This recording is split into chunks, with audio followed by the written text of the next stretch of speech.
યોગસાર ટીકા યોગેન્દુ દેવની રચના. અત્યારે સમ્યક દર્શનના 8 અંગની ચર્ચા ચાલે છે. નિશંકિત, નિકાંક્ષિત અને નિર્વિક ચિકિત્સાની વાત થઈ. હવે ઉપગુહનની આગળ વાત કરે છે. વસ્તુ સ્વરૂપને બરાબર જાણનાર જ્ઞાની જેવી રીતે પોતાના આત્માને દ્રવ્યાર્થિક અને પર્યાયાર્થથી એક અને અનેક રૂપ દેખે છે, તેવી રીતે જગતના અન્ય આત્માઓને દેખે છે. તે કોઈ બાબતમાં મૂઢતા બતાવતા નથી. મૂઢતા એટલે ખોટી પકડ અને અજ્ઞાન, એ બે નથી. જેવી રીતે પોતાના આત્માને એક અનેક રૂપે જુએ છે, એ રીતે બધા આત્માને એક અનેક જુએ છે. નયની કાલે વાત કંઈક શાસ્ત્ર સ્વાધ્યાય સમજવું હોય સારી રીતે તો જરૂર પૂરતો નય વિવિક્ષા સમજવી જ પડશે, કારણ કે આચાર્યોએ શાસ્ત્રનો ઉપદેશ નય વિવિક્ષામાં લખ્યો છે. એમાં મારું તમારું હવે કંઈ ચાલે એવું નથી. બરાબર? તે ધર્મ અધર્મ આકાશ કાળ આ 4 દ્રવ્યોને સદા સ્વભાવમાં પરિણમતા જુએ છે. કાલે વાત થઈ કે આ 4 દ્રવ્યો સદા શુદ્ધ છે, એમાં કોઈ વિભાવ પરિણમન થતું નથી. ધર્માસ્તિકાય અધર્માસ્તિકાય આકાશ અને કાળ, અને જીવ અને પૂતગલ બેમાં વિભાવિક પરિણમન થાય છે. એ એમનું સ્વરૂપ છે કે પરના લક્ષ્ય એ વિભાવ પરિણમન કરે, સ્વના લક્ષ્ય ના કરે. કેવું સ્વરૂપ છે? પરના લક્ષ્ય વિભાવ પરિણમન કરે. પૂતગલની સ્વાભાવિક અને વૈભાવિક પર્યાયોને પૂતગલની માને છે, જીવની સ્વાભાવિક અને વૈભાવિક પર્યાયોને જીવની જાણે છે. સ્વાભાવિક વિભાવિક પર્યાય જીવની પોતાની છે, પોતાના અવસ્થામાં થાય છે. વિભાવ પર્યાય થાય પરના લક્ષ્ય, પર કર્યા પણ એમ નહીં, એવી વાત નથી. પરનું લક્ષ્ય કરે આ જીવ તો એના પરિણામમાં વિભાવ પરિણમન થાય. સ્વનું લક્ષ્ય કરે તો સ્વભાવ પરિણમન થાય. એ પોતાની યોગ્યતા છે. પર એને વિભાવ પરિણમન કરાવે છે એવી વાત નથી. જીવની સ્વાભાવિક અને વૈભાવિક પર્યાયોને જીવની જાણે છે. તે ઉપાદેય પોતાના શુદ્ધ દ્રવ્યને જાણે છે. એની વૈભાવિક પર્યાયો થાય છે, એ વૈભાવિક પર્યાયની અવસ્થાવાળા જીવને એ ઉપાદેય માનતો નથી, પોતાની અવસ્થાને. આ રીતે જ્ઞાની વસ્તુ સ્વભાવના જ્ઞાતા થઈને અમૂળ દ્રષ્ટિ અંગ પાડે છે.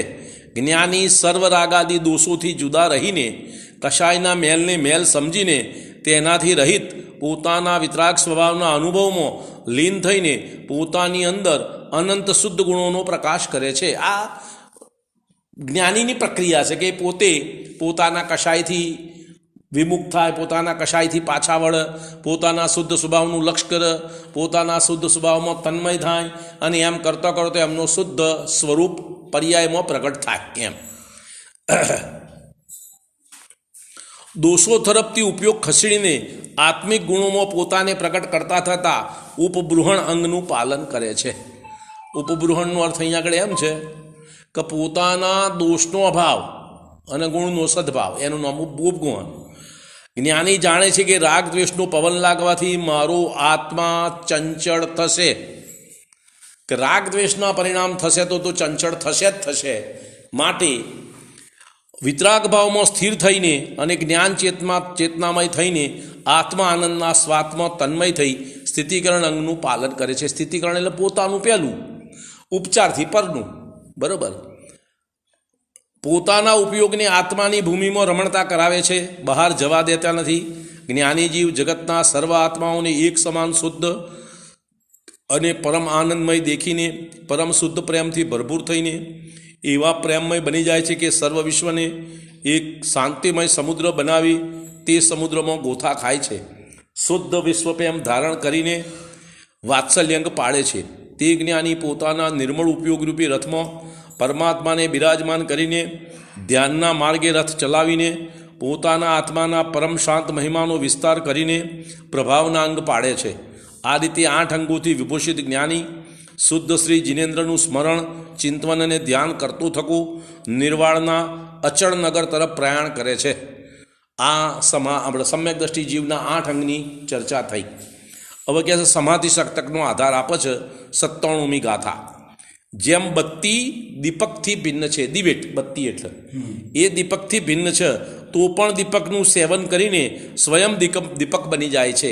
તેમાં જ્ઞાની ભિન્ન પરમાત્મા એટલે અરહત સિદ્ધ પરમેષ્ઠીની ઉપાસના કરીને સ્વયં પરમાત્મા થઈ જાય છે. આ દાખલો આપ્યો દીપકનો.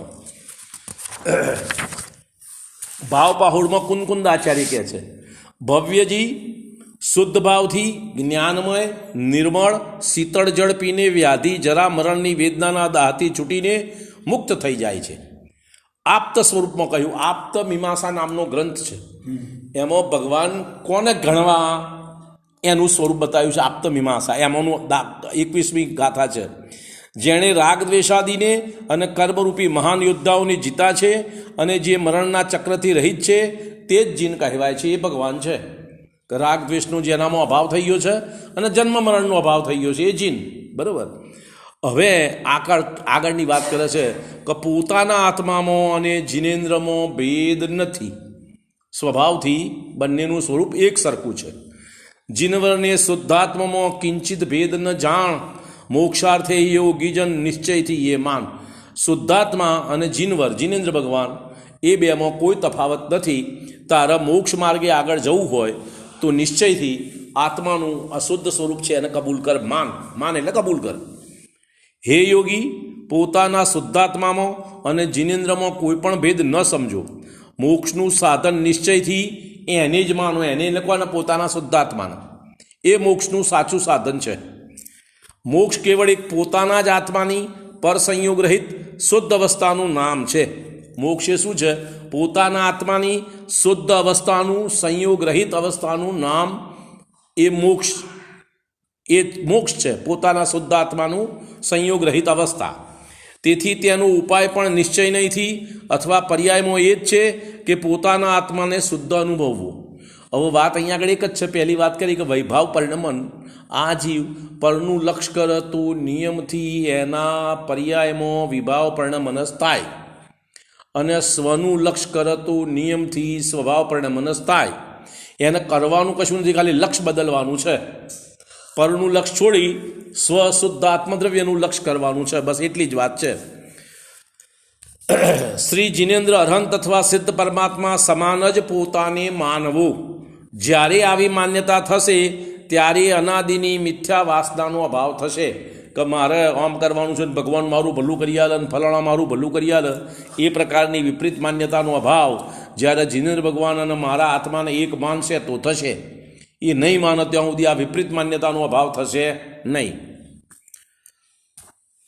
જ્યારે આવી માન્યતા થશે ત્યારે અનાદિની મિથ્યા વાસનાનો અભાવ થશે. અનાદિથી એ જ મિથ્યા બુદ્ધિ હતી કે હું મનુષ્ય છું, હું નારકી છું, તિર્યન છું, દેવ છું, રાગી છું, દ્વેષી છું, ક્રોધી છું, માની છું, માયાવી છું, લોભી છું, કામી છું, રૂપાળો છું, બળવાન છું, રોગી છું, નિરોગી છું, બાળક છું, યુવાન છું, વૃદ્ધ છું, હું જન્મો, હું વૃદ્ધ થયો, હું મર્યો. 8 કર્મોના ઉદયના વિપાકથી જે વિભાવ દશા આત્માની થતી હતી તેને જ આ અજ્ઞાની આત્મા પોતાની જ મૂળ દશા માનતો હતો. આ બધી વિભાવ દશા છે, તારી સાચી દશા નથી. બરાબર. કર્મકૃત રચનામાં અહમ બુદ્ધિ ધારણ કરતો હતો. આ કર્મ ઉદયથી થવાવાળી વિભાવ પરિણમનમાં અહમ બુદ્ધિ એકત્વ કરતો હતો. શરીરના સુખે સુખી અને શરીરના દુઃખે દુઃખી માનતો હતો. જેમ કોઈ સિંહનું બાળક સિંહ હોવા છતાં પણ દિન પશુ બનીને રહે તેવી જ રીતે અજ્ઞાનથી તે પોતાને દિનહીન સંસારી માની રહ્યો હતો. શાસ્ત્રમાં દાખલો આવે છે સિંહનું બચ્ચું હતું તે ભૂલથી સિંહથી છૂટું પડી ગયું અને પેલા પોઠિયા ભેગું જતું રહ્યું. પહેલાં ટ્રાન્સપોર્ટની વ્યવસ્થા નથી. પહેલાં ટ્રાન્સપોર્ટની વ્યવસ્થામાં પોઠિયા એના વણઝારા હોય એ લોકો પોઠ ઉપર બધો માલ એક ગામથી બીજે ગામ પહોંચાડે. જે તમે કહો એ પ્રમાણે બધાને પહોંચાડે એની મજૂરી લે. એમાં ગુજરાન ચાલે. ત્યાં પોઠિયામાં આવી ગયો તો પહેલાં એ રાતે અંધારી રાત ચોથની અજવાળું સવારે વહેલા ઉઠ્યા તે પેલું એક પોઠ ના મળી તો અને આ પેલા સિંહના ઉપર આ પોઠ નાખી દીધી. પેલા તો સમજો સિંહ હે ને તો બધું દોન પેલામાં એને હતો ને અને આ ગભરાઈ ગયો આટલા બધા જોઈને અને એના પોઠિયા તરીકે ચાલવા માંડ્યો. હવાર પડી અને કોક સિંહે એને જોયો. અલ્યો કે તારા ઉપર આ પોઠ, તું શું કરું છું? તો કે આ તો બહુ ખતરનાક છે, આટલા બધાનો ઉપર નાખી દીધી છે, મારથી કશું થાય એવું નથી. એમ પેલો સિંહ દલીલ કરે છે જેના પર પોઠ પડી હતી. એટલે પેલો સિંહ કે જો સાંભળ કે હું ગર્જના કરું છું. એ ગર્જના કરી તો બધા પોઠિયો નાહી ગયો અને કે તું તને સમજ પડે છે કે તું ગર્જના કર, તું સિંહ છું. ખ્યાલ આવે છે? એને ગર્જના કરી તારે એને ખબર પડી કે હો હું તો અનામાનો છું. તો પોઠ કેમ પડી હતી?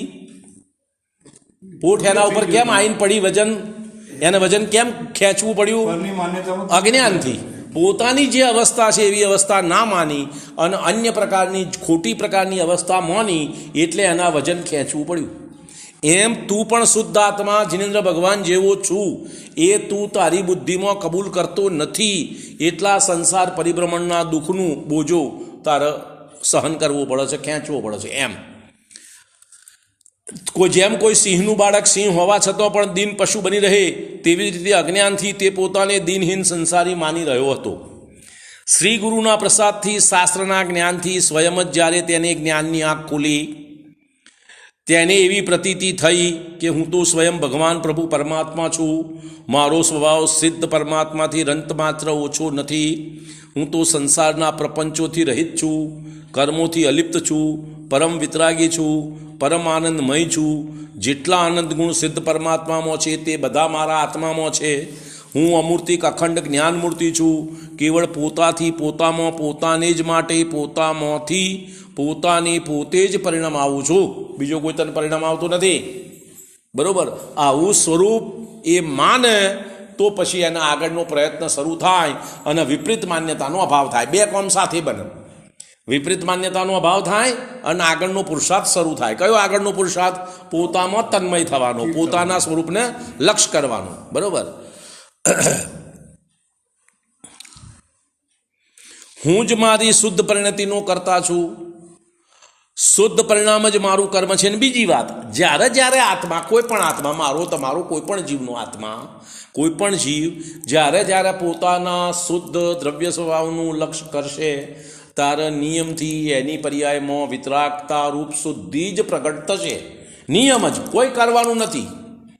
તમે દૂધ ગરમ કરો એટલે ઉભરો આવશે જ આવશે, એમાં તમારે કશું કરવાનું નથી. એમ જ્યારે આ જીવ પોતાના શુદ્ધ દ્રવ્ય સ્વભાવનું અવલંબન લે, ત્યારે નિયમથી એની પર્યાયમાં વિતરાગતા રૂપ શુદ્ધ પર્યાય પ્રગટ થશે ને થશે જ. જ્યારે જ્યારે પરનું લક્ષ્ય કરશે ત્યારે નિયમથી રાગ દ્વેષ મોહ રૂપ જ પર્યાય પ્રગટ થશે. એમાં કોઈનો વાંક નથી, કોઈ કરતા હરતા નથી. તમારા આ સત્ય સમજી અને તમારું પરિણમનનું લક્ષ્ય બદલવાનું છે. બસ આટલી વાત, કે હું જ મારી શુદ્ધ પરિણતિનું કરતા છું. શુદ્ધ પરિણામ જ મારું કર્મ છે. આ ષટકારકની વાત. શુદ્ધ પરિણામે જ કરણ છે, એ જ સંપ્રદાન છે, એ જ અપાદાન છે, એ જ અધિકરણ છે. પ્રથમ જ હું આ 6 કારકોના વિચારથી રહિત એક અભેદ સ્વરૂપ છું.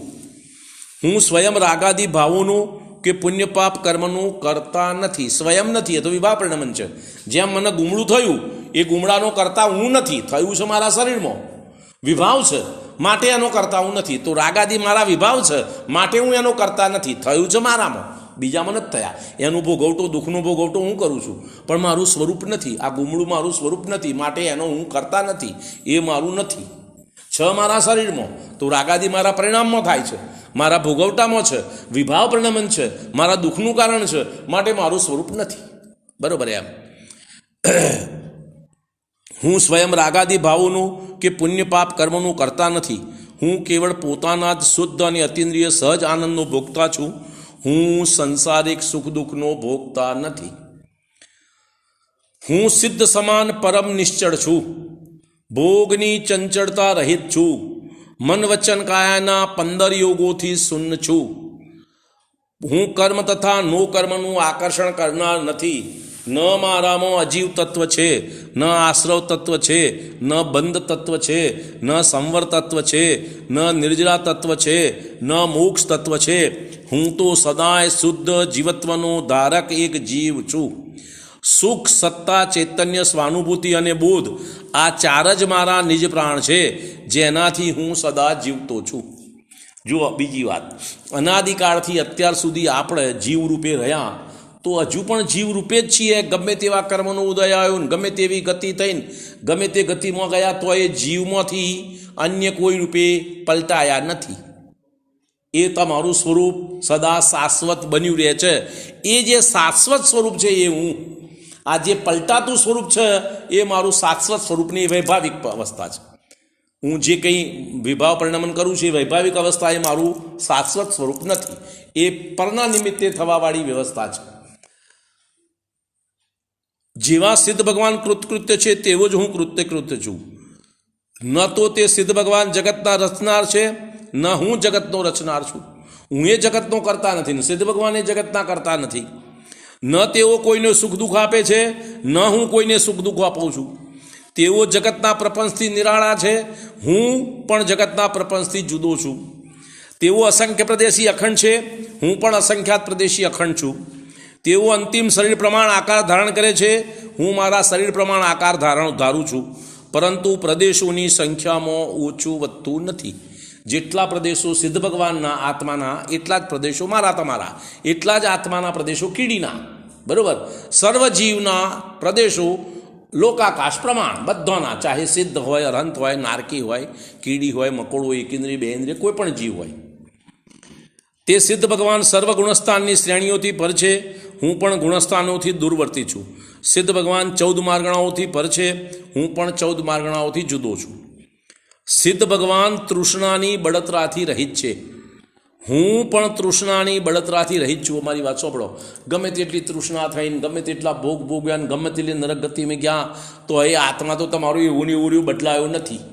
જે બદલાયું છે તો પર્યાયમાં ફરક પડે છે, દ્રવ્ય સ્વભાવમાં તો કશો ફરક પડતો નથી. તો તમારામાં શું બદલાવ આવ્યો? કશો બદલાવ નથી આવ્યો. બરાબર. સિદ્ધ ભગવાન ન સ્ત્રી છે, ન પુરુષ છે, ન નપુંસક છે. હું પણ ન સ્ત્રી છું, ન પુરુષ છું, નપુંસક છું. એ તો સંયોગી અવસ્થા છે, વિકારી અવસ્થા છે. સિદ્ધ ભગવાન ક્રોધની કાલીમાંથી રહિત પરમ ક્ષમાવાન છે, નિંદક ઉપર રોષ કરતા નથી. હું પણ ક્રોધના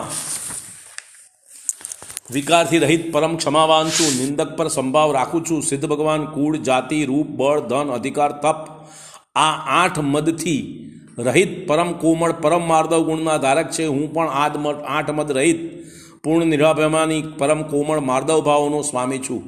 સિદ્ધ ભગવાન માયાચારની વક્રતાથી રહિત પરમ સરળ સહજ આર્જવ ગુણના ધારક છે.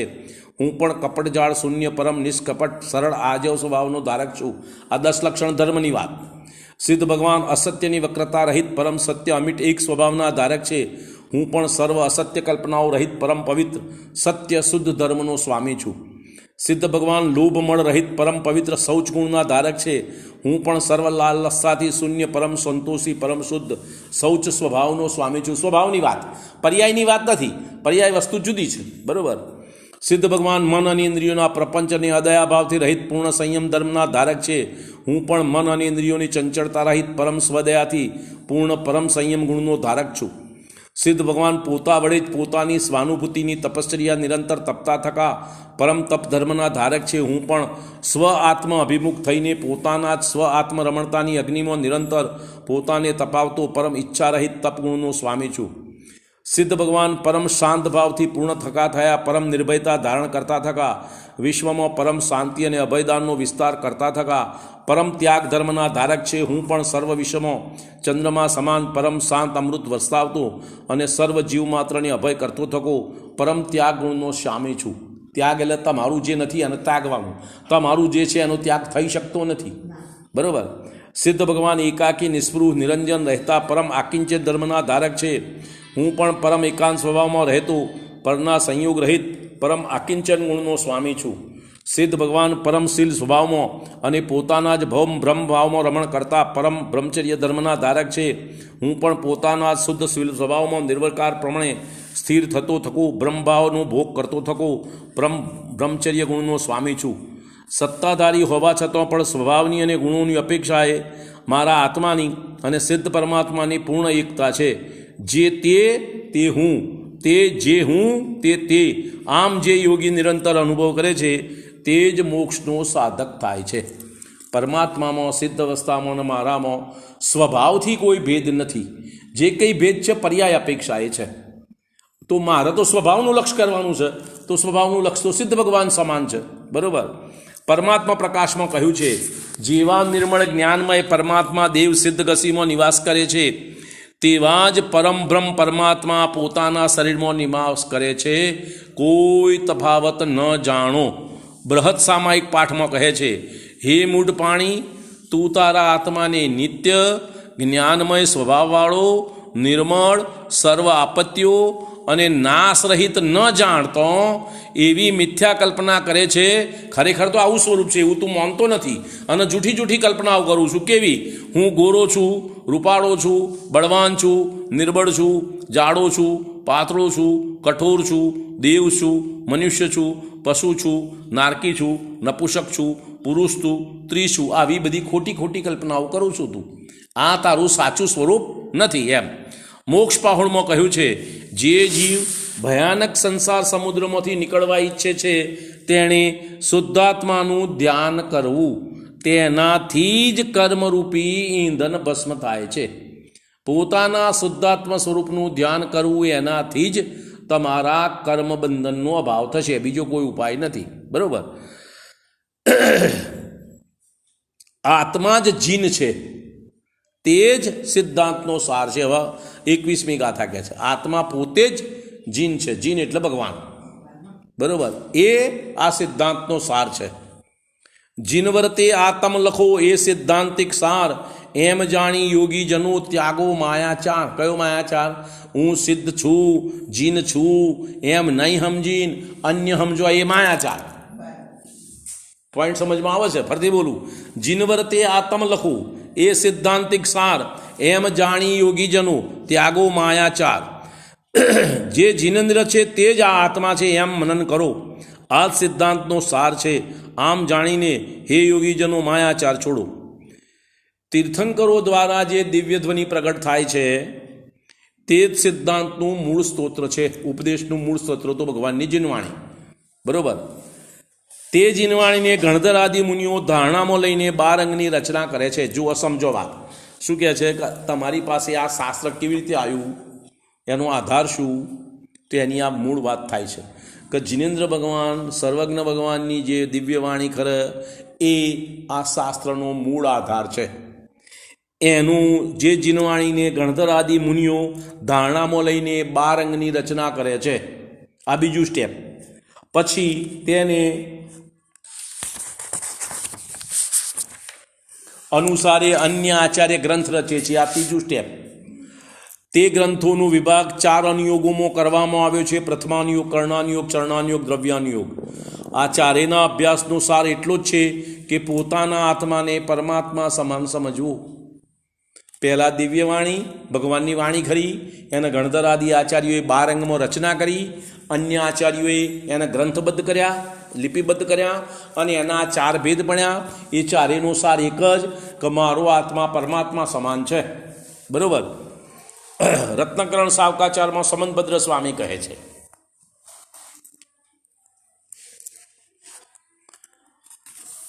જેમ ધર્મ, અર્થ, કામ, મોક્ષ એ 4 પુરુષાર્થોનું કથન હોય, મહાપુરુષોના જીવન ચરિત્ર હોય, 24 તીર્થંકર, 12 ચક્રવર્તી, 9 નારાયણ, 9 પ્રતિનારાયણ, 9 બળભદ્ર એવા 63 સલાકા પુરુષોના ચારિત્ર હોય.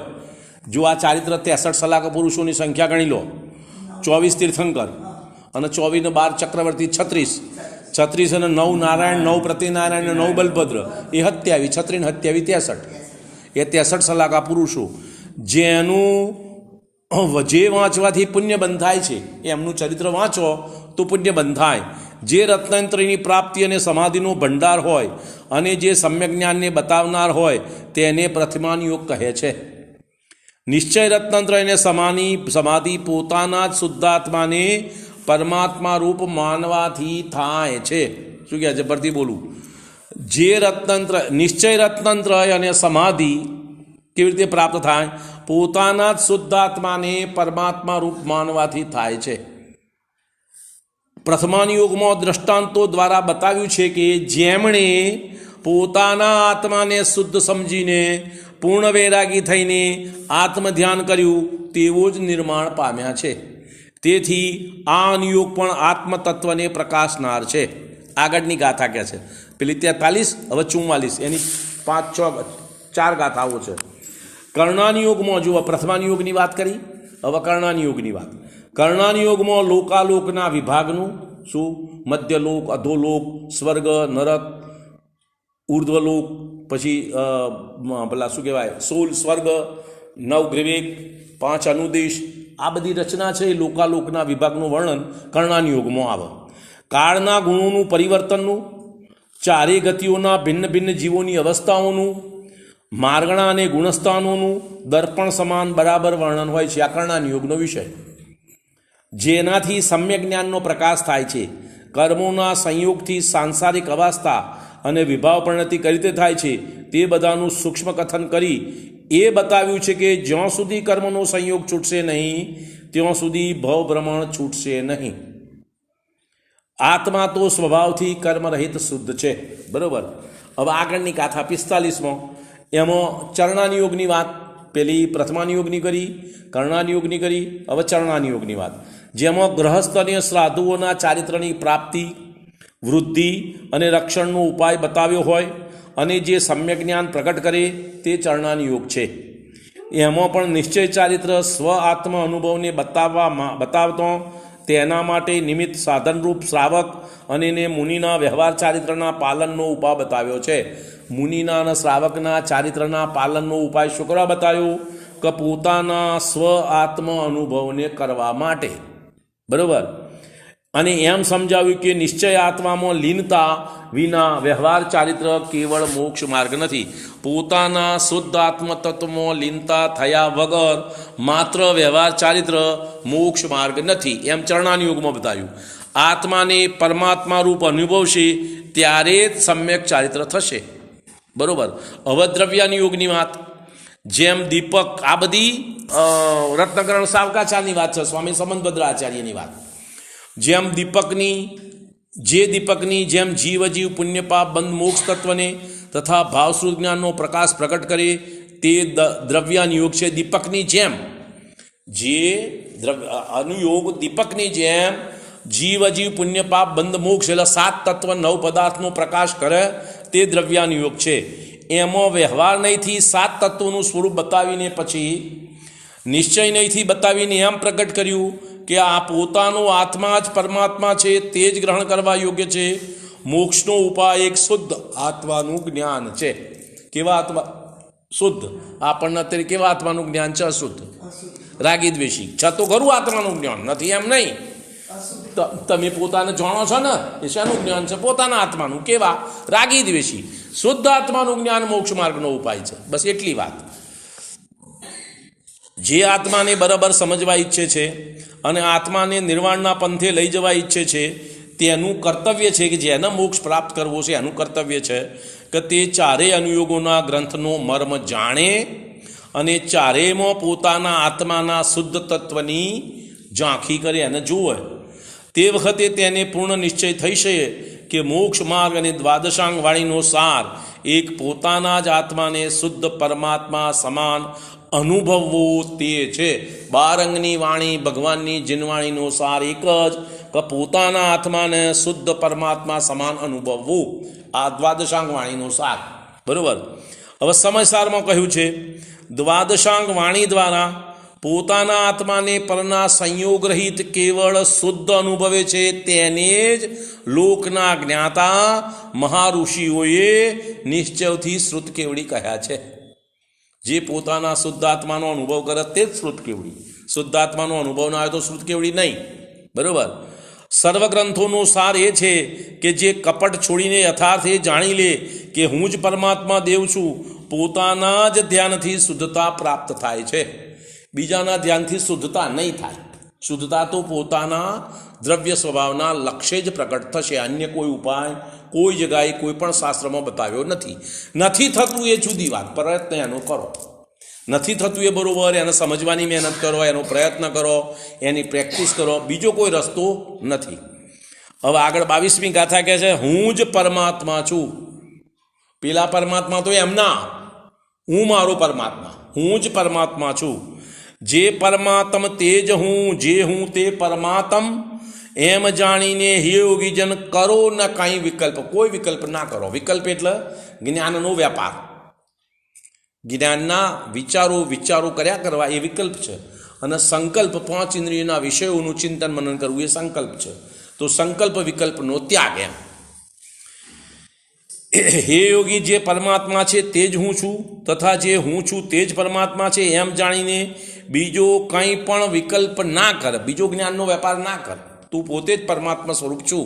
હવે અહીંયા આગળ વાત એ છે કે રાગ દ્વેષવાળી અવસ્થામાં શુદ્ધ આત્માનું જ્ઞાન કરવાનું છે, થઈ શકે છે, એનો ઉપાય છે ને આચાર્યોએ એની વાત કરી છે.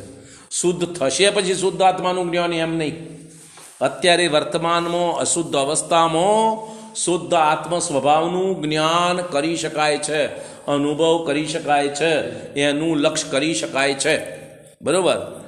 અહીં વિશેષ દઢ કર્યું કે વ્યવહારની કલ્પનાઓ છોડીને કેવળ શુદ્ધ નિશ્ચયથી પોતાના આત્માને ઓળખ, ત્યારે પોતે જ પરમાત્મા રૂપ દેખાશે. તને આજે નથી જણાતું પણ તું ધ્યાન રાખીને જોઈશ તો દેખાશે. જુઓ મારી વાત આપણો, આપણે રસ્તા જતા હોઈએ, એક જણ કહે પેલું હાપ ક્યાં છે ક્યાં છે ક્યાં છે, તમે પોપો મારો, તમને ના દેખાય.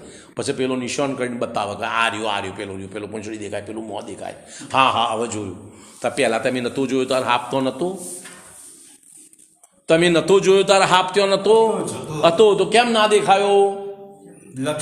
લક્ષ નહોતું. એમ અત્યારે આત્મા શુદ્ધ અવસ્થામાં મારા તમારામાં છે એમ કોણ કહે છે? ભગવાન.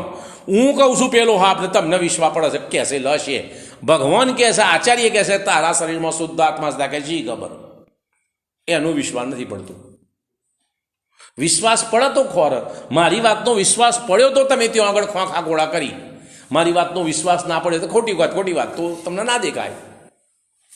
વાત સમજમાં આવે છે? મેં તમને કહ્યું કે આ સાપ છે, એ તમે મારી વાત કબૂલ કરી, વિશ્વાસ કર્યો, તો તમે ત્યાં આગળ ઉપયોગને ભમાવવાનો, વેપાર કરવાનો શરૂ કર્યો.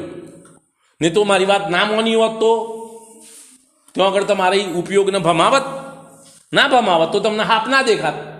હવે જેમ મેં કહ્યું તમે વિશ્વાસ કર્યો, એમાં આચાર્ય ભગવાન કહે છે, ગણધર આદિ આચાર્યો કહે છે, ભગવાનની જીનવાણી અરહંત પરમાત્માની તીર્થંકરની જીવવાણી કહે છે કે તારા અવસ્થામાં અત્યારે શુદ્ધ સ્વભાવરૂપ આત્મા બિરાજમાન છે. હવે વિશ્વાસ કરતો શરૂઆત થાય ખોળવાની, અને ખોળવાની શરૂઆત થાય તો પછી મળશે. ખોળવાની તું વિશ્વાસ જ ના કરું તો ખોળવાની શરૂઆત ના થાય, અને ખોળું નહીં તો મળે નહીં. બરોબર. એ કહે છે અહીં વિશેષ દઢ કર્યું છે કે વ્યવહારની કલ્પનાઓ છોડીને કેવળ એક શુદ્ધ નિશ્ચયથી પોતાના આત્માને ઓળખ, ત્યારે પોતે જ પરમાત્મા રૂપ દેખાશે. તું કબૂલ કરું તો, નહીં તો નહીં દેખાય. પોતાના શરીરરૂપી મંદિરમાં પરમાત્મા દેવ સાક્ષાત દેખાશે. શાસ્ત્રનું જ્ઞાન સંકેત માત્ર છે. શાસ્ત્ર તો તમને ખાલી સંકેત ઇશારો કરે, આ બાજુ જાઓ ત્યાં છે. બરોબર. કોઈ તમારી જોડે આવતું નથી એમ. બરોબર. તમારે જાતે કરવાનું. શાસ્ત્રના જ્ઞાનમાં જ જે અટવાયા કરશે તેને પોતાના આત્માનું દર્શન નહીં થાય. જે શાસ્ત્રના જ્ઞાનમાં જ અટવાવે અને પોતાના પ્રયત્ન ના કરે તો એના આત્મજ્ઞાન નહીં થાય, આત્મા અનુભૂતિ ના થાય. એને શાસ્ત્રના સંકેતો સમજી, શાસ્ત્રની વાત સમજી, પોતાના શુદ્ધ સ્વભાવને ઓળખવાની, પારખવાની, જાણવાની, જોવાની મહેનત, પ્રેક્ટિસ, પ્રયોગો શરૂ કરવા પડે તો એનું કાર્ય થાય. બરાબર. આ આત્મા શબ્દોથી તો સમજવામાં આવતો નથી. આત્મા શબ્દ કયો એટલે આત્મા સમજાય નહીં, થોડોક અંદાજ આવે. બરાબર. મનથી વિચારમાં પકડાતો નથી. મનમાં એના ચિંતન મનન કરો થોડો અંદાજ વધે, પણ આત્મા જણાય નહીં. શબ્દ તો ક્રમે એક ગુણ અને પર્યાયનું કથન કરે છે. ભાષા તો ક્રમથી એક પછી એક પર્યાયનું, ગુણનું, સ્વરૂપનું, દ્રવ્યનું એમ કથન કરે છે. મન પણ ક્રમપૂર્વક એક ગુણ અને પર્યાયનો વિચાર કરે છે. મન પણ ક્રમથી આ બધાનો વિચાર કરે છે. આત્મા તો અનંત ગુણ અને પર્યાયોનું અખંડ પિંડ છે. હવે આત્મા તો અનંત ગુણોનું, અનંત પર્યાયોનું એક અખંડ પિંડ છે, અને ભાષાથી તો એને ક્રમ મનથી ક્રમ વિચાર કરવામાં આવે છે. બરોબર. એનો સાચો બોધ ત્યારે જ થાય, એ આત્માનું અખંડ સ્વરૂપ છે એનું સાચી સમજ ત્યારે જ થાય જ્યારે શાસ્ત્રીય ચર્ચાઓ છોડીને, સર્વ ગુણસ્થાન માર્ગણા સ્થાનના વિચારો બંધ કરીને, સર્વ કર્મબંધન મોક્ષના ઉપાયના વિસ્તારનો ત્યાગ કરીને, સર્વ કામનાઓ દૂર કરવીને, સર્વ પાંચેન્દ્રિયોના વિષયથી પર થઈને અને સર્વ મન દ્વારા ઉઠતા વિચારોને રોકીને બિલકુલ અસંગ એટલે કોઈ પણ પ્રકારના વિકલ્પમાં જોડાયા વગર થઈને પોતાના જ આત્માને પોતાના જ આત્મા દ્વારા ગ્રહણ કરવામાં આવશે, ત્યારે પોતાના આત્માનો સાક્ષાત્કાર થશે. શાસ્ત્ર તો સમજવું પડશે, સાંભળવું પડશે, વિચાર કરવો પડશે, ચિંતન મનન કરવું પડશે.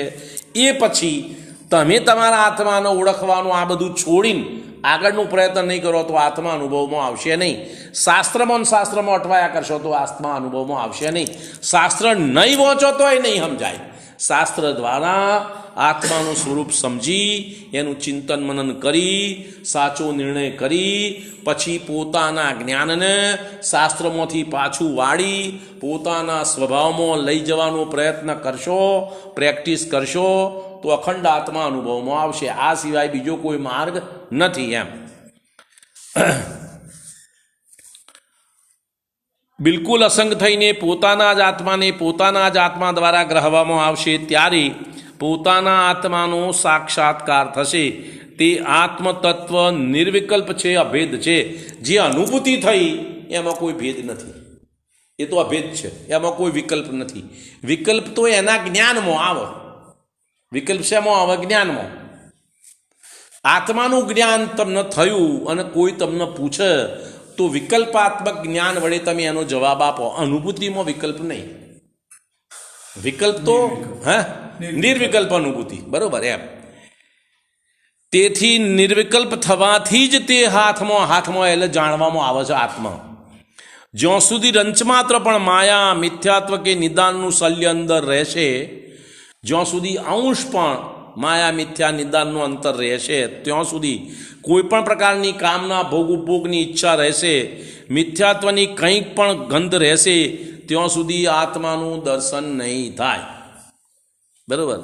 11 અંગ અને 9 પૂર્વના ધારક દ્રવ્યલિંગી મુનિ શાસ્ત્રોનું જ્ઞાન રાખવા છતાં, ઘોર તપસ્યા કરવા છતાં પણ અજ્ઞાની મિથ્યા દ્રષ્ટિ જ રહે છે. કોણ કહે છે? 11 અંગ અને 9 પૂર્વનું જ્ઞાન એટલું મુનિને હોય પણ આત્મ અનુભૂતિ ના હોય તો દ્રવ્યલિંગી જ રહે.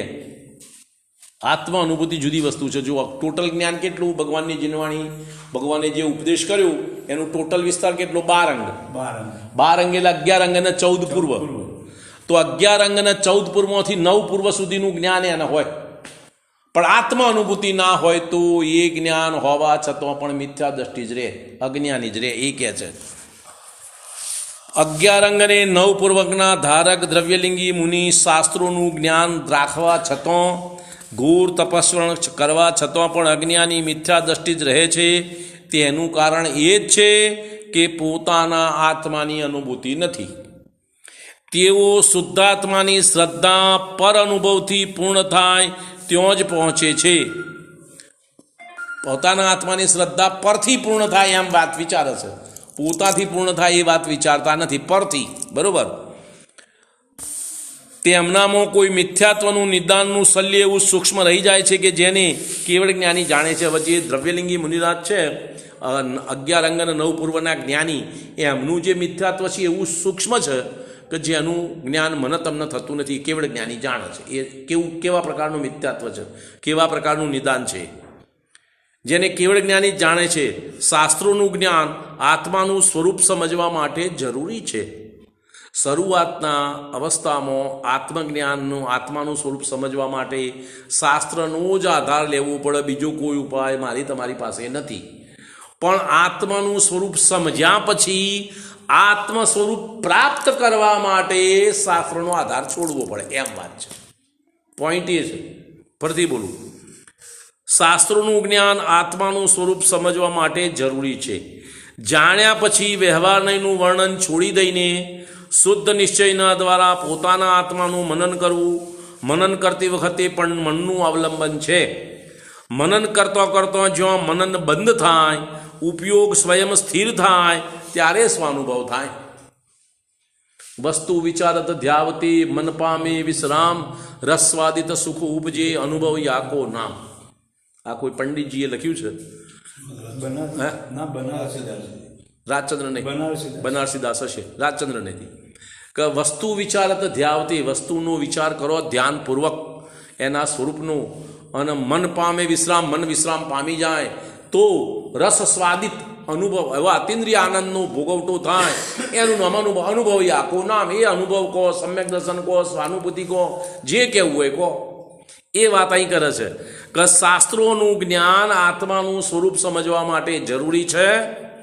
જાણ્યા પછી શાસ્ત્ર વડે આત્માનું સ્વરૂપ જાણ્યા પછી વ્યવહારનું વર્ણન છોડી દઈને શુદ્ધ નિશ્ચયના દ્વારા પોતાના આત્માનું મનન કરવું, ચિંતન મનન કરવું. હવે મનન કરતી વખતે મનનું આલંબન છે છૂટવું જોઈએ કે મનન કરતો કરતો જ્યારે મનન બંધ થાય અને ઉપયોગ સ્વયં સ્થિર થાય ત્યારે સ્વાનુભવ થાય. જ્યાં સુધી મનનું અવલંબન છે ત્યાં સુધી સ્વાનુભવ નહીં થાય. શાસ્ત્ર સ્વાધ્યાય કરતો મનન ચિંતન ઊંચી અવસ્થા છે, પણ મનન ચિંતન પણ મનના અવલંબન સુધી બાધક છે. એ સ્વાનુભૂતિ નહીં થવા દે. ત્યાંથી ઉપયોગ છૂટશે તો સ્વરૂપમાં સ્થિર થશે, તારે સ્વાનુભૂતિ થશે. એમ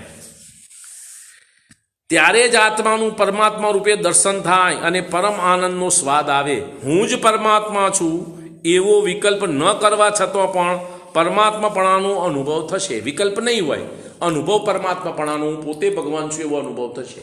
વિકલ્પ ના હોય, મનનો વ્યાપાર બંધ થઈ જાય.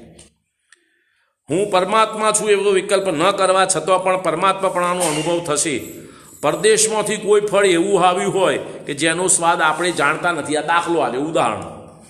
આપણે એનો સ્વાદ લીધો નથી ત્યારે આપણું પહેલું કર્તવ્ય છે આપણે ફળના ગુણદોષ જેણે પોતે તેનો સ્વાદ લીધો હોય એવા જાણકાર પાસેથી તેને પૂછીને બરાબર સમજી લઈએ.